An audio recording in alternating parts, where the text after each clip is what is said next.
Hello guys! At ngayon, naisipan nating gumamit ng prangkito.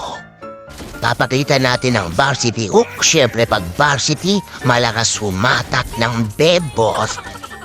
Nagmamadali tayong pumwesto dahil nakakita tayo ng bebot.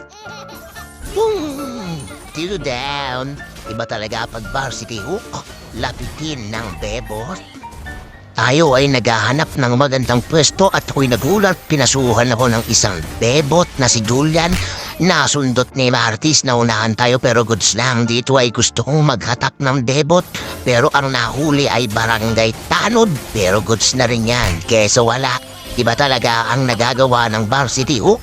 Kung may pwesto na naman tayo sa party ito at na-hook na naman ang bebot sa pool. Watcha, watcha, watcha, watcha! Nakil ni God. At syempre babak tayo dito nagpresenta na ang bebot na hindi tumaras dahil alam niya na ang mangyayari sa kanya. Iba talaga ang varsity hook. At dito napakaganda neto, Julian. Wait for me. Pug. Tahimik tayong nag-aabang sa damuhan ng may lumapit na bebot.